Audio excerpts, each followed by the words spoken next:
అనంతపురం జిల్లా ఎస్పీగా ఛార్జ్ తీసుకున్న తర్వాత పోలీస్ స్టేషన్స్ని ఆకస్మికంగా తనిఖీ చేసేటటువంటి కార్యక్రమాల్లో భాగంగా నిన్న బుక్కరాయ సముద్రం పోలీస్ స్టేషన్ని తనిఖీ చేయడం జరిగింది. అలాగే స్టేషన్ హౌస్ మేనేజ్మెంట్ ఎలా ఉంది అనేటటువంటిది వెరిఫై చేయడం జరిగింది. ఈరోజు తాడిపత్రికి వచ్చి తాడిపత్రిలో ఉన్నటువంటి టౌన్ పోలీస్ స్టేషన్, అలాగే దీంతోపాటు ఉన్నటువంటి రూరల్ పోలీస్ స్టేషన్ మరియు సబ్ డివిజన్ ఆఫీస్ను కూడా తనిఖీ చేయడం జరుగుతుంది. దానిలో భాగంగా అక్కడ ఉండేటటువంటి రికార్డ్స్ మెయింటెనెన్స్ కానీ, స్టేషన్ యొక్క అప్కీప్ కానీ, స్టేషన్ యొక్క మెన్ యొక్క వెల్ఫేర్, అలాగే వాళ్ళు చేస్తున్నటువంటి డ్యూటీ చార్ట్, వర్క్లోడ్ ఎలా ఉంది ఏంటి అనేటటువంటి దాన్ని ఒకసారి పరిశీలించేటటువంటి దీనిగా ఇక్కడికి రావడం జరిగింది. శాంతి భద్రతలు జిల్లా వ్యాప్తంగా నెలకొనే విధంగా, అవి కొనసాగే విధంగా తగినటువంటి చర్యలు తీసుకునేదానికి ఆల్రెడీ ఏదైతే కార్యాచరణ ప్రణాళిక ఏర్పాటు చేసుకున్నామో, ఎన్ఫోర్స్మెంట్ యాక్టివిటీస్ రూపంలో కానీ, బీట్స్ని రీఆర్గనైజ్ చేసుకొని బీట్స్ని నడిపించే దాని మీద కానీ, అలాగే రౌడీ షీటర్స్ని వాళ్ళకి ఫ్రీక్వెంట్ కౌన్సిలింగ్స్ కానీ ఐడెంటిఫై చేసుకొని వాళ్ళ మీద ప్రత్యేకమైనటువంటి నిఘా ఏర్పాటు చేసుకోవడం కానీ, ఇవన్నీ కూడా కొనసాగిస్తూ ప్రివెన్షన్ ఆఫ్ క్రైమ్ని ప్రివెంట్ చేస్తూ లా అండ్ ఆర్డర్ అనేటటువంటిది మెయింటైన్ అయ్యే విధంగా తగినటువంటి చర్యలు తీసుకోవడం, పోలీస్ స్టేషన్స్ని ఎప్పటికప్పుడు ఆకస్మికంగా తనిఖీ చేయడం లాంటివి కూడా వాళ్ళని అప్రమత్తంగా ఉంచే విధంగా స్టేషన్ యొక్క పరిస్థితిని, అలాగే ప్రతి స్టేషన్ పరిధిలోనే ఉన్నటువంటి ఏ రకమైనటువంటి ఇష్యూస్ ఉన్నాయనేటటువంటి దాన్ని కూలంకషంగా పరిశీలించి అక్కడ ఉన్నటువంటి సబ్ డివిజనల్ ఆఫీసర్స్ని కూడా వాళ్ళని కూడా కాన్ఫిడెన్స్లోకి తీసుకుంటూ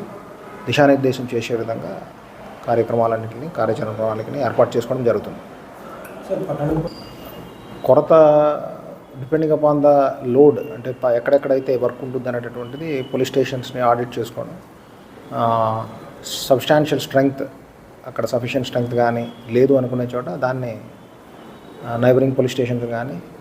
వర్క్ తక్కువ ఉండేటటువంటి పోలీస్ స్టేషన్స్ కానీ తీసుకొని వాటి నుంచి రీఆర్గనైజ్ చేసుకోవడం అనేటటువంటిది అవుతుంది. ప్రభుత్వం యొక్క ఆదేశాలు ఉన్నాయో దాని ప్రకారం శాండ్, ఇసుక సంబంధించినటువంటి ట్రాన్స్పోర్ట్ విధానాలు ఏవైతే ఉన్నాయో, పర్మిషన్స్ కానీ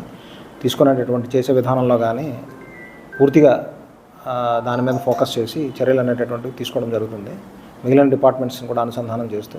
అయితే సోషల్ ఈవిల్స్ అనేటటువంటి వాటి మీద ప్రత్యేకమైనటువంటి నిఘా ఎప్పుడు ఉంటుంది.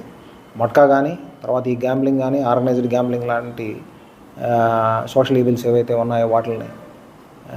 ఇదివరలో ఉండేటటువంటి అఫెన్సెస్లో ఇన్వాల్వ్ అయిన అందరి మీద కూడా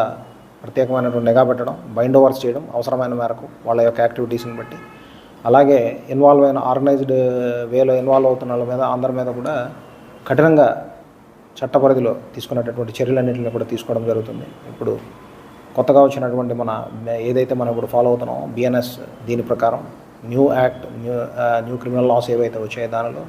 ఆర్గనైజ్డ్గా చేసేటటువంటి ఈ క్రైమ్స్, ఇలాంటి క్రైమ్స్ అన్నింటికీ కూడా కఠినమైనటువంటి చర్యలు ఉన్నాయి.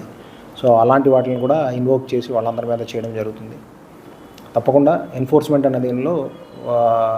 సబ్స్టాన్షియల్ ఇంప్రూవ్మెంట్ అనేటటువంటిది ఉన్నదాన్ని ఇంప్రూవ్మెంట్ చేసి అందరికీ ఈ శాంతి భద్రతలు నెలకొనే దీనిలో కానీ, సమాజంలో ఈ సోషల్ ఈవిల్స్ అనేటటువంటి మీద పూర్తిగా కట్టడి కానీ అనేటటువంటిది చేయడం జరుగుతుంది. గంజాయి లాంటి మత్తు పదార్థాల మీద కానీ ప్రత్యేకమైనటువంటి నిఘా ఏదైతే ఉందో అది కొనసాగుతుంది. ఈ గంజాయికి సంబంధించినటువంటి మూలాలు ఎక్కడి నుంచి వచ్చాయనేటటువంటి దాని మీద ప్రతి కేసులో కూడా గంజాయి సీజ్ చేసినటువంటి ప్రతి కేసులో కానీ మూలాలు, అంటే ఫార్వర్డ్ లింక్స్, బ్యాక్వర్డ్ లింక్స్ అన్నింటిని కూడా వెరిఫై చేసుకొని అందరినీ కూడా దానిలో ఇన్వాల్వ్ చేసే విధంగా చేయడంతో పాటు, ఇక్కడ ఎవరైనా గంజాయిని సేల్ చేసేటటువంటి దీంతో కానీ, అమ్మే దీంతో కానీ, కన్జ్యూమ్ చేసే దాని కానీ ఉంటే వాళ్ళందరి మీద కూడా ఈ సేల్ చేసినటువంటి పెడ్లర్స్ కానీ, సప్లయర్స్ కానీ వీళ్ళందరినీ కూడా ఐడెంటిఫై చేసి కఠినమైనటువంటి చర్యలు తీసుకునే విధంగా తప్పకుండా ఇవన్నీ కూడా చూపించడం జరుగుతుంది.